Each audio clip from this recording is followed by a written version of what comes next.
you. Thank you, Dr. Stewart. And thank you to the seminary, the president, and everyone who's able to come today. It's a great honor to be here. So I will just move directly into the topic at hand, and that's the title of this topic. And I may move around a little bit because my eyes are not perfect to see that screen to read everything on it, but I hope you'll bear with me. Yeah. The problem, well articulated by your president, but I have a quote here. It's probably the most famous, or one of the most famous. The God of the Old Testament is arguably the most unpleasant character in all fiction, jealous and proud of it. A petty, unjust, unforgiving control freak, a vindictive, bloodthirsty, ethnic cleanser, misogynistic, homophobic, racist, infanticidal, genocidal, filicidal, pestilential, megalomaniacal, sadomasochistic, capriciously medieval bully. It's hard to say 3 times, but you get the point. That's, of course, from one of the neo-atheists, Richard Dawkins, and his comments on this.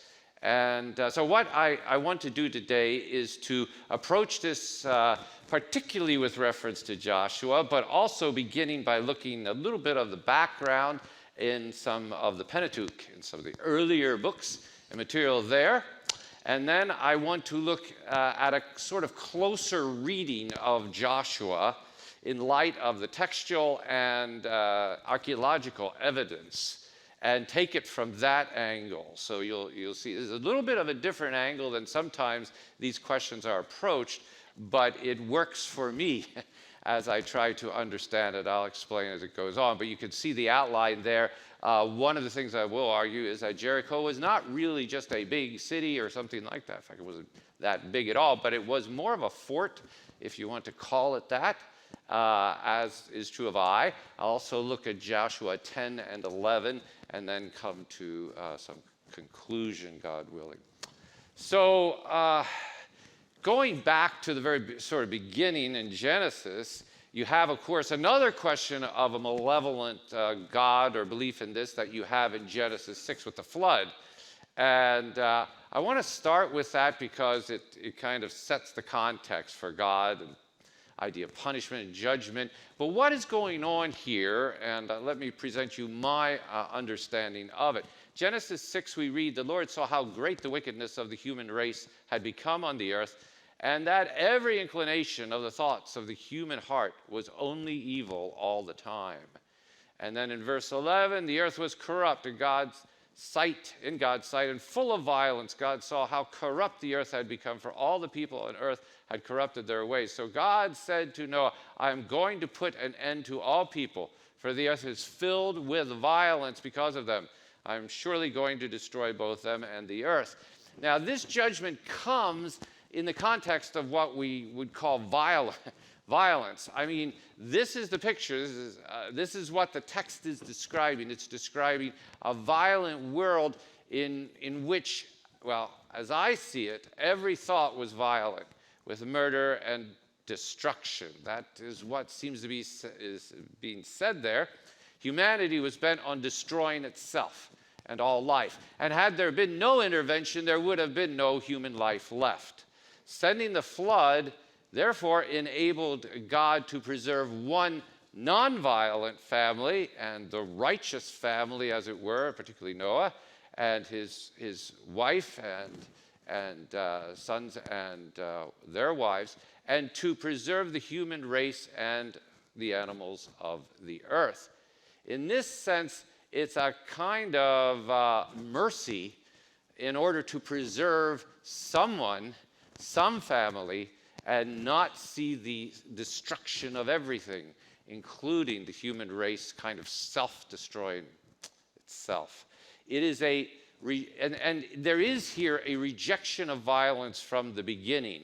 The first covenant that God makes with Noah and implicitly the whole human race is for all humanity, in which he says, whoever sheds human blood, by human shall their blood be shed, that judgment. For in the image of God has God made mankind. This reaffirms the image of God and all the theological importance with that, but it also indicates that there shall be no shedding of innocent human blood. That this is wrong, that the human person is of such great value that the only thing that can pay for that is the shedding of the life of the person who takes that blood. And what we see here is, in that sense, a rejection of murder and violence of that nature. Now, as we go along in Genesis, we come to something that we will see having impact later on the question of Joshua and the entrance into Canaan. God says to Abram in Genesis 15, in the 4th generation, your descendants will come back here. Of course, this speaks of their going down into Egypt and then coming back from Egypt into Canaan. For the sin of the Amorites has not reached its full measure. And the sin of the Amorites is often an emphasis, and there is something to that, but it's not, in its classic understanding, the reason given in the book of Joshua. We'll see something else is going on there. And then I want to go to the story of Joseph. You may know the story of Joseph being sold into Egypt by his brothers, being a son of Israel, and then there rising to a position of great influence, and through his God-given ability to interpret dreams, prepares Egypt by collecting the abundance of grain that comes for 7 years, the abundance of food, and then distributing that in the 7 years of famine, about which we read here in Genesis 47. There was no food, however, in the whole region because the famine was severe. Both Egypt and Canaan wasted away because of the famine.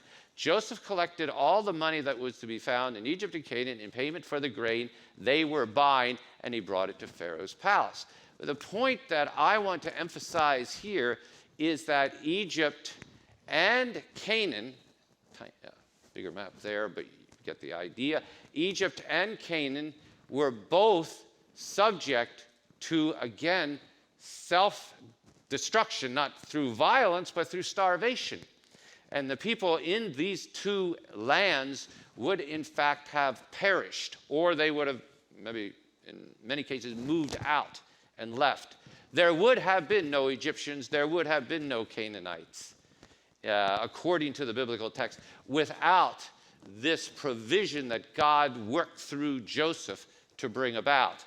And this is so important to understand in light of what follows. And we see this, I believe, reaffirmed in Genesis 50, where Joseph is speaking to his brothers who now, having lost their father, seek mercy from him for having sold him into slavery a number of years earlier. But he's not interested in revenge. He says to them, "Don't be afraid. Am I in the place of God? You intended to harm me, but God intended it for good, to accomplish what is now being done, the saving of many lives." And I think in the first instance, we see that as a reference to Joseph and the whole family of Jacob now being rescued and saved in Goshen in Egypt. But in a larger context, the saving of many lives includes the lives of the Egyptians and Canaanites, who owe their life to Joseph and to God and Israel.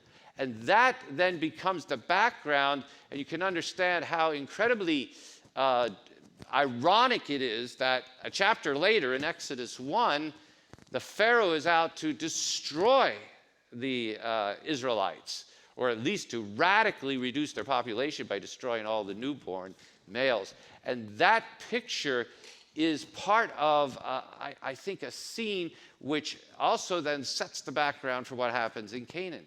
Because the rise of a Pharaoh who doesn't know Joseph in Exodus 1 and forgets all that had been done is also duplicated in Canaan, where you have the rise of these Canaanites, especially the leadership, who do not know and remember what God has done. And they forget, and in place of gratitude, there is revenge, fear, and destruction, or attempt to destroy. So that is one background. Another background comes out of Deuteronomy. And this is the classic text that is found. There are others, but this is the classic text. "However, in the cities of the nations of the Lord your God is giving you as an inheritance, after having contrasted this with what they should do with cities outside of the land of Canaan. But in the land of Canaan, the cities that are being given, that God is giving you as an inheritance, do not leave anything that breathes alive. Do not leave alive. Completely destroy them. Hittites, Amorites, Canaanites, Perizzites, Hivites, and Jebusites, as the Lord your God has commanded you. Otherwise, they will teach you to follow all the detestable things they do in worshiping their gods, and you will sin against the Lord your God. So there's a warning here, and it says, don't leave alive. Interesting, you see this context, it says, in the cities. And we will talk a little bit more about that. But let me just pull back in terms of Deuteronomy.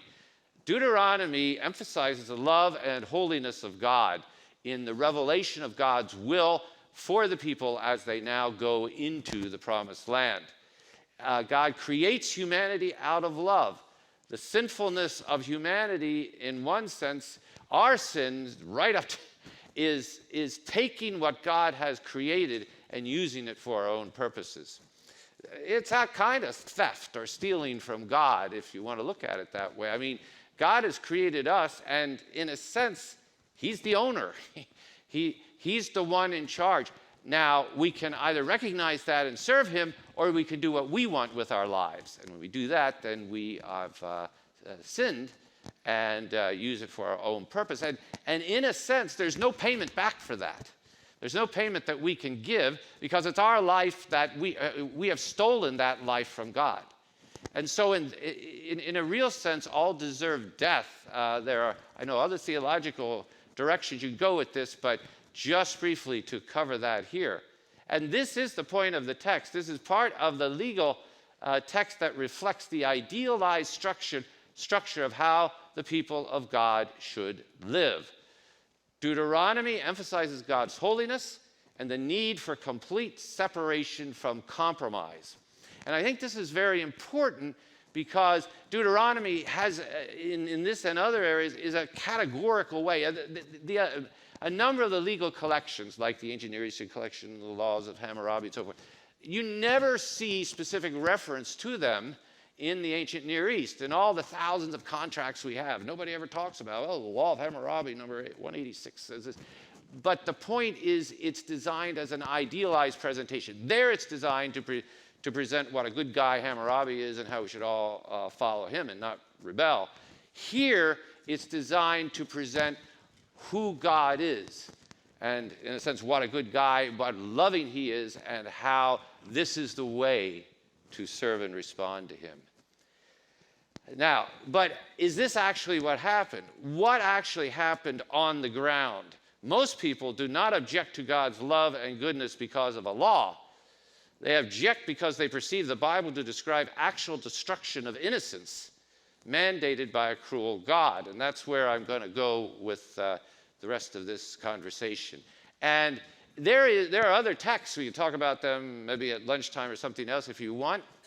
But there are other texts. The way I'm doing this is on a case-by-case basis, in this case, Joshua, and looking at it in terms of just what's going on there. What does the text actually say, and how does that relate to the archaeological and extra-biblical textual evidence?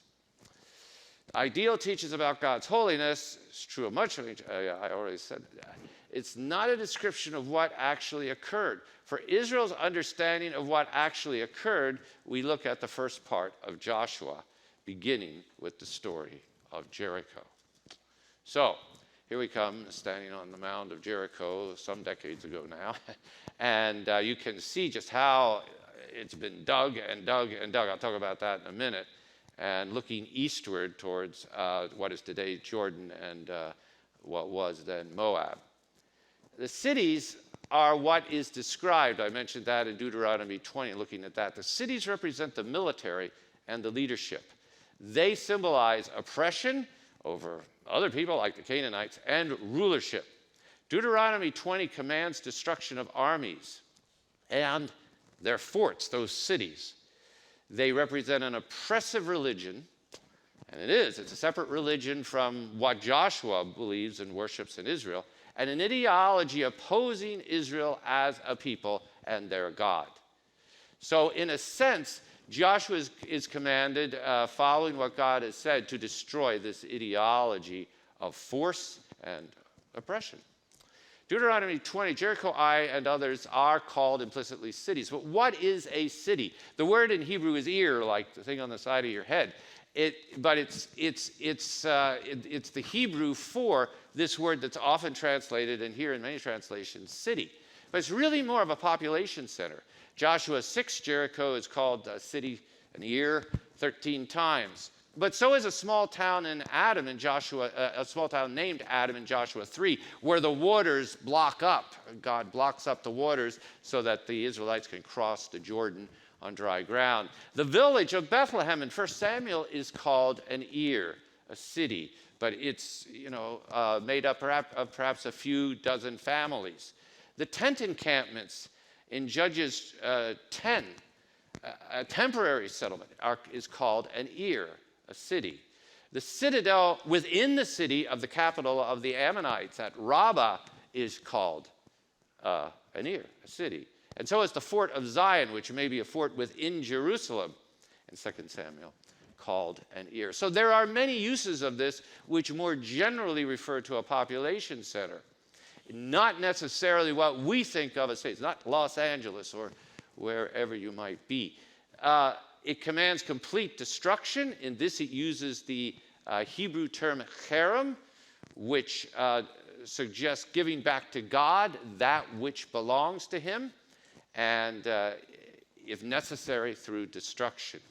And specifically, it mandates the cities undergo this. The cities contained the palace, the royal stores, where they collected all the food, which was essentially the money of that time, and then redistributed to the peasants, the temples for the false gods, and the barracks for the troops.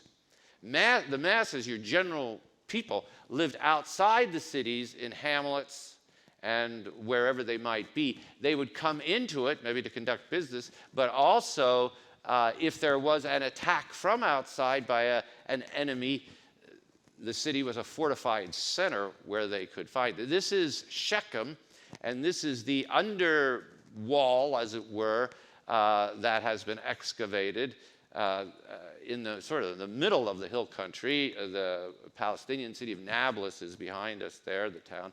But that dates from the 18th century, but would have been in operation during the time of Joshua. And that's looking at probably what is the temple. This, we won't go into this, but this is a standing stone there in the middle that was reset up and cemented in, and it actually is probably the site of the temple mentioned in Judges 11 or 9 with regards to Abimelech. The city in general, here's the gates to that city. You can see the bases for them, obviously. That's all that's left, but suggesting a huge and massive fortification. And that can be a city. But what was Jericho? Well, going back to its sort of place here, its center, and you can see it here in the foreground in that photo, and in the background are the modern-day Jericho going up to the mountains, the very rapidly rising hills to the west of Jericho, which go up to Jerusalem and the hill country. It was excavated for more than 100 years by English archaeologists John Garstang and Kathleen Kenyon, and then more recently by an Italian Palestinian team. There is no evidence of occupation for some of 1550 to 1200, sometimes called the Late Bronze Age, except in the 14th century when there are some fragmentary, very fragmentary texts. We have one text, and various pottery and a building that some think could be a place to stay overnight. The Italian excavator Lorenzo Nigro argues the occupation. There is an occupation, but there is no pottery evidence for anything other than the 14th century. Now, if you take an early date for the Exodus, that's too late. If you take a late date for the Exodus, I tend to the 13th century, that's too early. It's no evidence for occupation during Joshua, and yet there's something there. And this has always been an issue. Jericho, the site is just a few acres. Joshua 2 speaks of a king at Jericho who is able to hear about Rahab entertaining spies and respond very quickly, it seems, and that's consistent with a small site. Further, it's small enough for Israel to march around it 7 times in Joshua 6, 7 times in one day, and then fight a battle. So it's not that large, and that's consistent with Tel Sultan as the site of Jericho and as what we know of it in terms of the remains. It also has a strategic position. It's at the end of several main roads that go into the central hill country. The south road goes to Jerusalem, made famous, of course, by the Good Samaritan parable that Jesus told. Other roads, there's a road going up to Bethel in between, and then a road going farther north. And it could well be, as I would suggest, that at this time, some of these sites like Jerusalem, possibly Bethel, maintained Jericho as a fort or something like that. I mean, there's no note on a large size, unlike in Joshua Gibeon's called Nir Gedolah, a great city. Hatzor to the north is said to be at the head of all the kingdoms, these kingdoms of the north. But not Jericho. It's never described in any way like this. So it's not that large. What about Rahab and what about non-combatants? I mean, a fort would mainly be an army, right? A garrison there. So were there other non-combatants, or as I would suggest, were Rahab and her family the only? Well, there's only 2 texts in Joshua that can imply this, one from Jericho and one from Ai.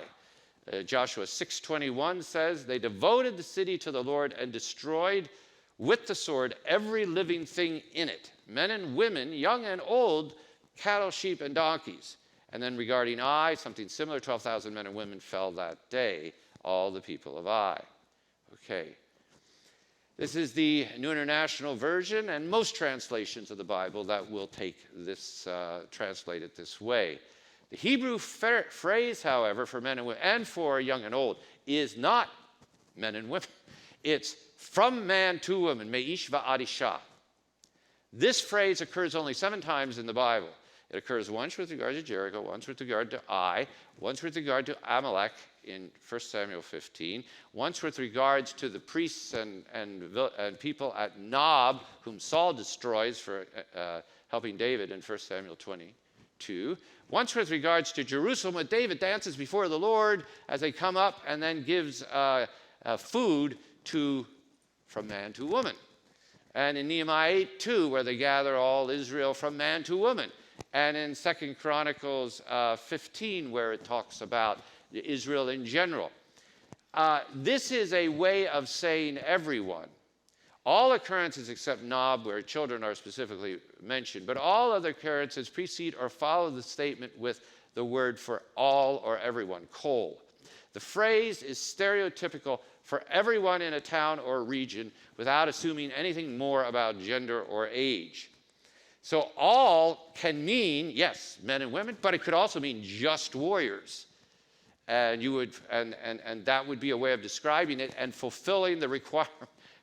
There do not need to be non-combatants there. That's my point. Using that phrase, it's simply a way of saying everyone in the city should be treated in this way. And that to me is a very important point, because on that verse hangs the whole of the idea that Jericho, they committed genocide, Israel committed genocide at Jericho. It doesn't have to require it, and in fact, you wouldn't expect it if it is, as I would argue, a fort. One of the objections to it being a fort is they use the word king. You know, they come to the king in Joshua 2 to tell him about the spies, or the news gets to him, and the king of Jericho is mentioned again. And the king, the word for king is Melech in the Bible. It occurs 3 times with regards to the king of Jericho in chapters 2 and 6. It occurs 5 more times with regards to the king of Jericho elsewhere in Joshua. The traditional meaning of king, then, Jericho would be some sort of royal castle, but it could be a fort. And the king could be something slightly different. The region is otherwise generally uninhabited. So where would the king's subjects be? No other person or site is mentioned from Adam down to the Dead Sea in Joshua as being occupied or giving Israel problems. So for this, I want us to look at the usage of this term outside of the Bible from this time. So I look at what is called the Amarna correspondence. This is cuneiform tablets, as you see there, 300 letters between the Canaanite princes and the Egypt's Pharaoh, written around 1350 BC. Pharaoh is, and that's within 100 years of Joshua showing up, or a little over 100 years. Pharaoh is most frequently called king, and the phrase is often at the beginning of these letters, to the king my lord. The Jerusalem letters of Amarna from the king of Jerusalem, or the leader of Jerusalem at that time, mentioned there are 6 letters which begin this way, and there are hundreds of others. Interestingly enough, in the north of Israel is this big city called Hatzor, 170 plus acres, and the leader of Hatzor, I keep saying king, and I'll come back to that, writes to the Pharaoh. He says to the king, my lord, and he recognizes him that way. But then he describes himself, and he says, a message from the king of Hatzor. He uses the word of that language that is the main language of the Amarna text, the Akkadian language, and is Sharu for king. Interestingly enough, the term Sharu, king of Hatzor, is used, and then he uses the customary self-humiliation before the Pharaoh, I fall at the feet of my lord, etc., etc. This is the palace area of the king of Hatzor at that time. Like the leader of Hatzor, Abdi Tirshi, was called a king and yet recognized a greater king over him, so the ruler of Jericho could have been under authority to another, whether the leader of Bethel, Jerusalem, or a coalition such as that of Joshua 10. Joshua's king was, in my interpretation, therefore, a commander of a fort. He would have governed troops to maintain security against enemies and their agents. One more example of this use of this term melech, where it's actually used, Malik, is in the murder, again, from the Amarna text. There was an agent of the king, a commissioner who would travel around different areas of Canaan, Gaza, Jerusalem, Byblos to the north, and he was murdered. He was called in the literature a Malik, which is here, I think, very similar to the use of Melech, of the king of the Lugal. The Malik of the king would be the Malik of Pharaoh. Piwuri worked, as I say, in these different areas, and this is glossed in the text. Like Piwuri was Jericho's Melech, a commissioner responsible to his overlord for military security in a region. Both would have been answerable to an overlord, whether Pharaoh or rulers in the hill country. So my point is that this use of the term king doesn't require an independent state with an independent sovereign. It could be under authority to others, and it could also be part of a larger, and not even necessarily just take on the roles that we think of as king, but a kind of commissioner or commander. Now, what about the size of the army at Jericho? Well, little is known. We're never told. No numbers indicate how large. Was it hundreds, an army of hundreds? Was it an army of thousands? Well, it can't be that many. The fort itself wasn't that big. Again, we go to the Amarna text because they are the one source that provides us with information about the geopolitical realities of this period, and what do their evidence have to say? Well, written evidence is found here.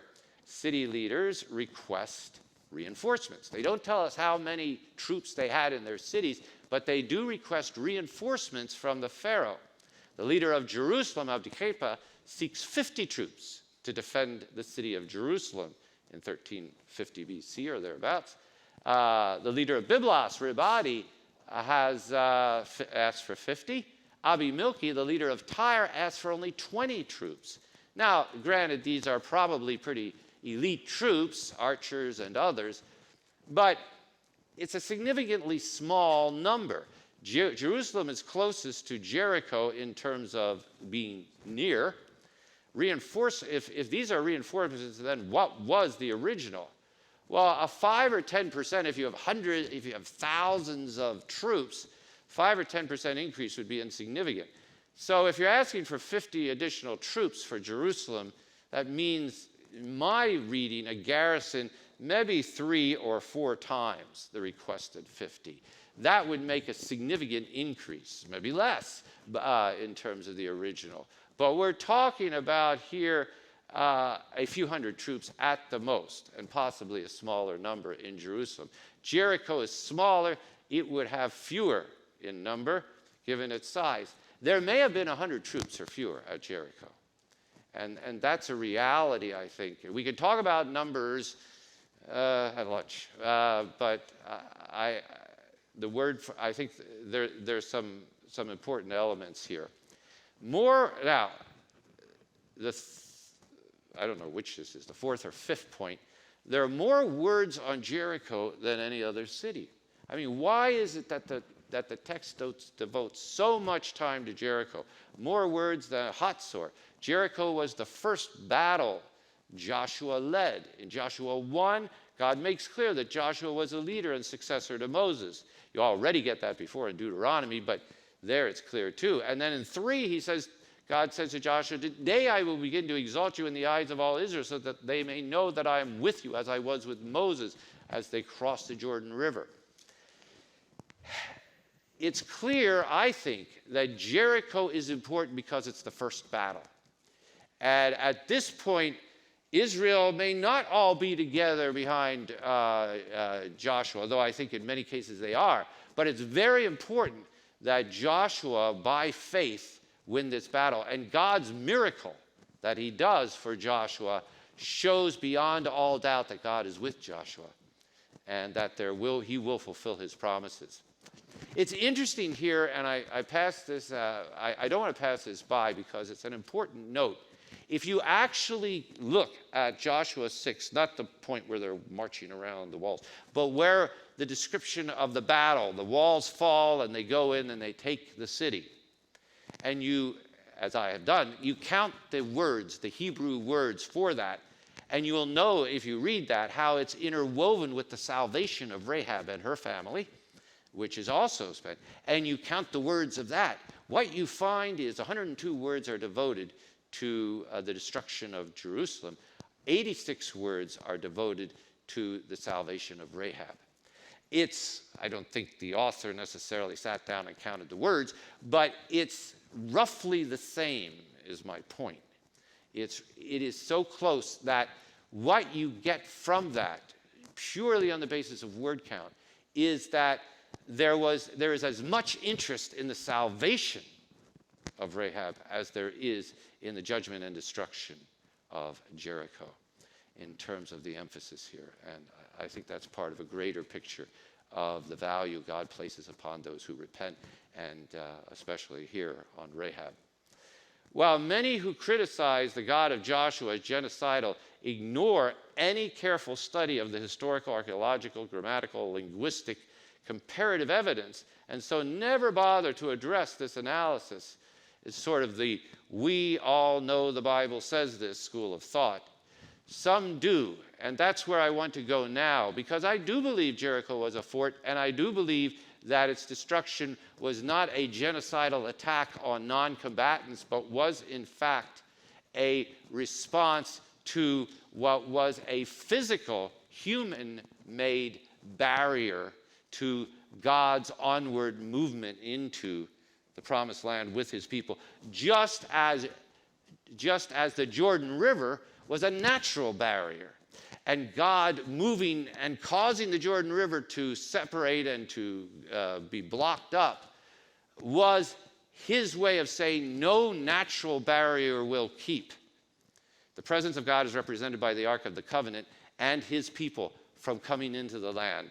And Jericho was his way of saying no human man-made barrier will keep the onward movement of God. And remember that Israel marched around 7 days. And the verb that talks about that marching around with the Ark of the Covenant with them is the same verb that's used in Psalms to describe in the Psalm of the Zion Psalms, march around Jerusalem and admire her defenses.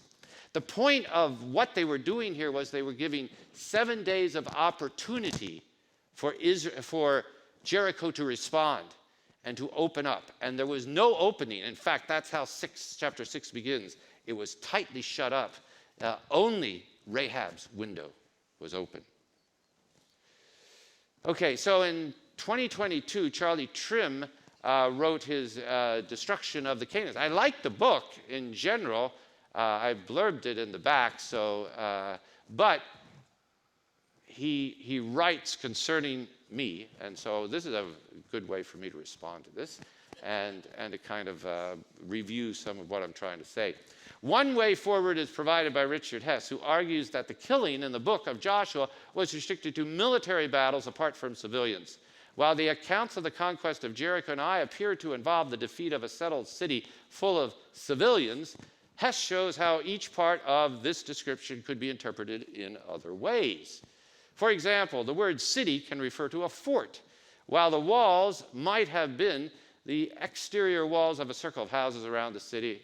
I can talk about that later, but that's not so important. The presence of Rahab at Jericho does not necessarily indicate the presence of other civilians. She and her family might have been the only non-combatants in the city, and there's a reason why they're there and everything and talk about. But the phrase men and women, young and old, in reference to those killed may simply be a stereotypical phrase meaning all and not a literal reference to civilians and children.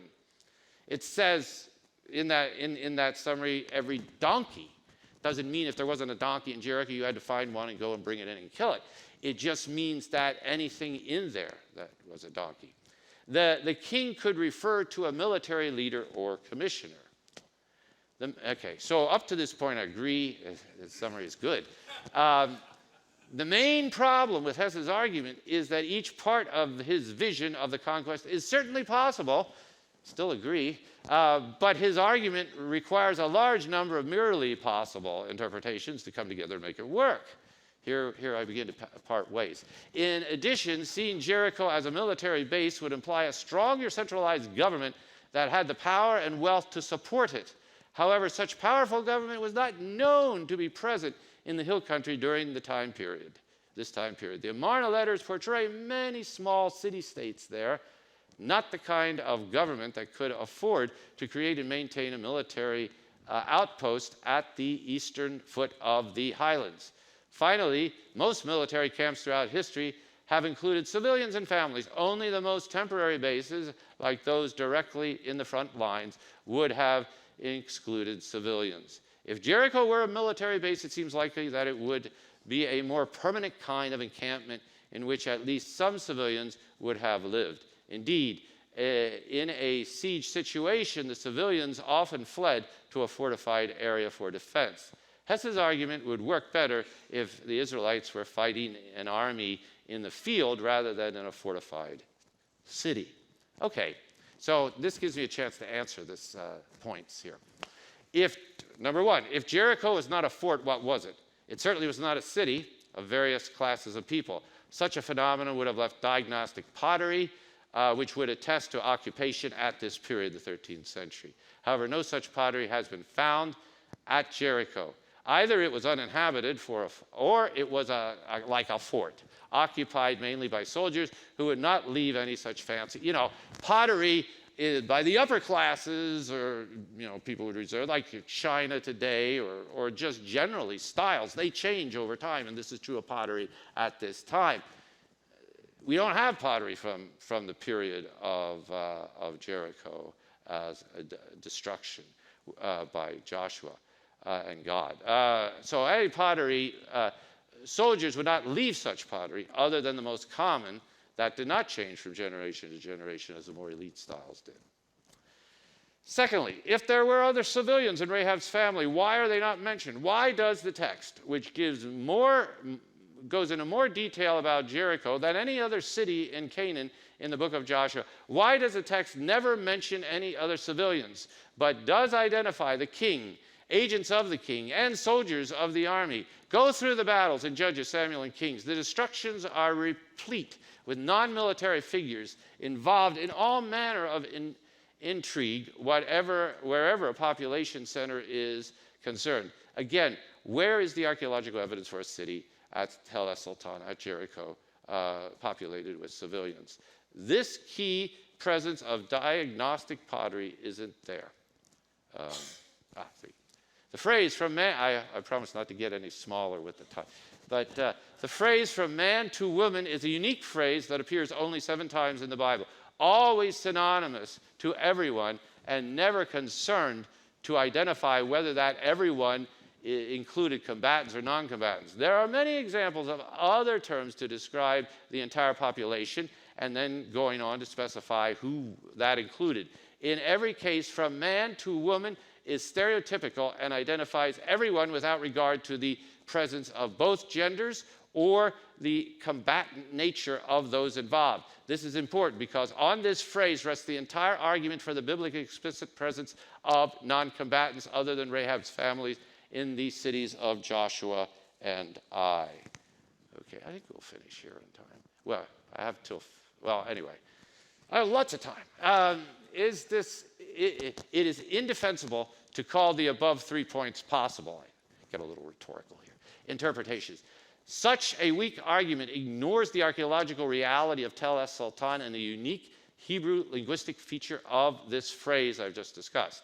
These are not merely possible, they are the only interpretation, taking into account both the biblical and extra-biblical evidence and accepting that something resembling the events of chapters 2 and of Joshua, and chapter 6 of Joshua did take place in the last century of the late Bronze Age. It is not enough for someone to attack a position by describing it as merely possible. They must present an empirically based rational argument that is more compelling.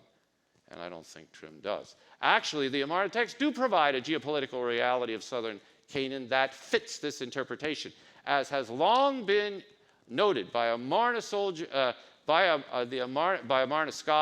The Canaanite city, excuse me, I'm going to read from here because it's easier. The Canaanite city-states that the 14th century Amarna letters reveal were just that sort.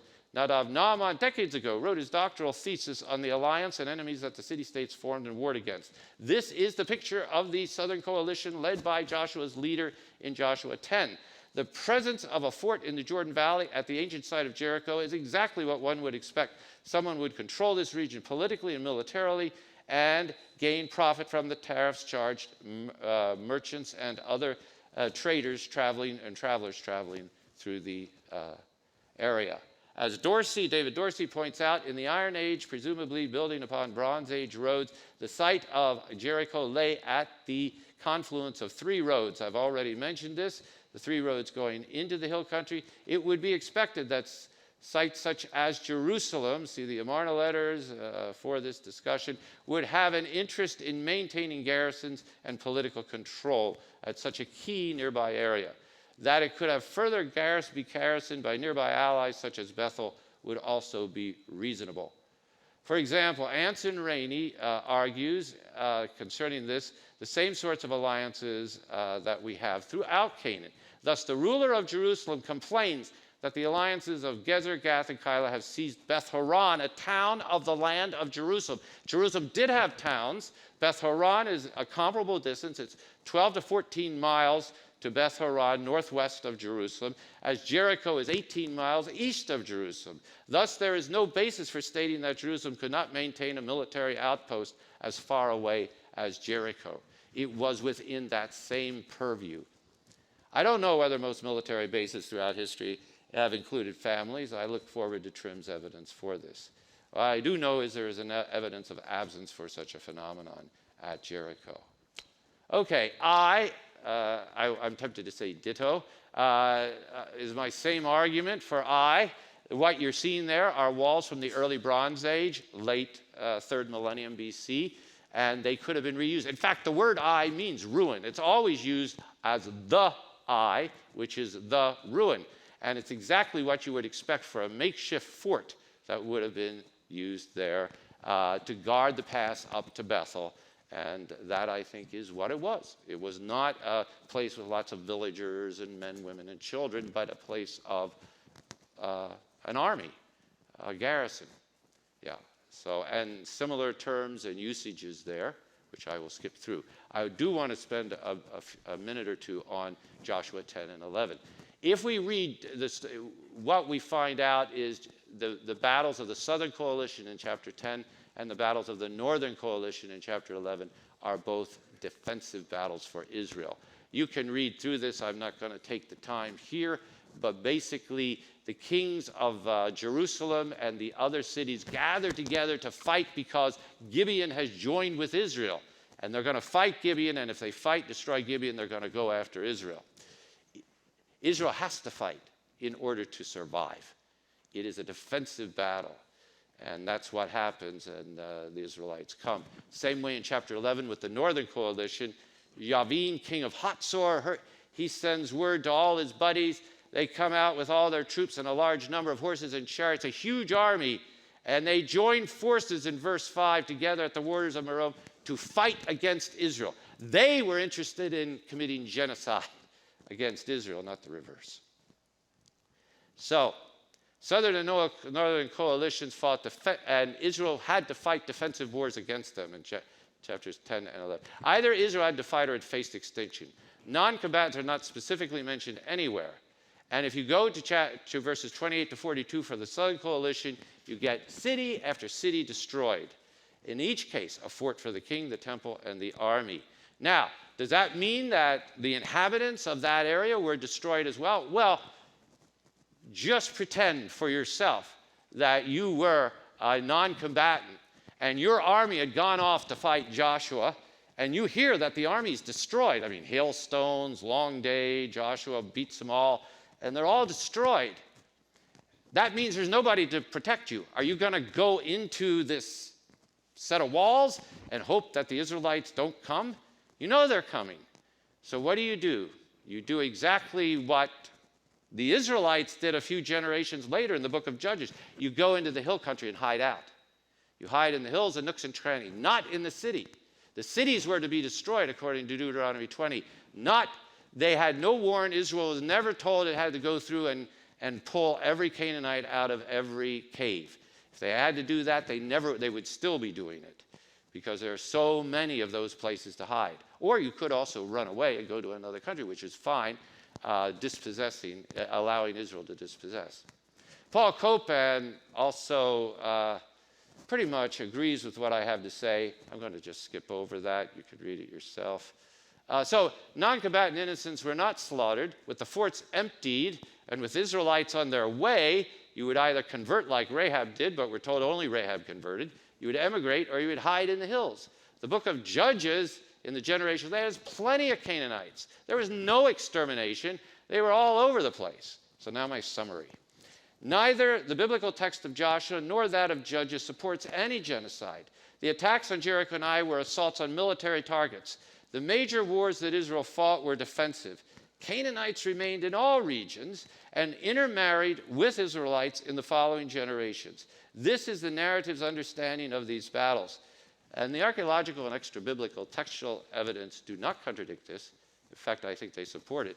In the case of Deuteronomy and Joshua, the Israelites attacked forts. They did so in order to defend their own existence, and in the cases of Jericho and Ai, to challenge the claims of the kings of Canaan and their armies who claimed the land for themselves and their gods.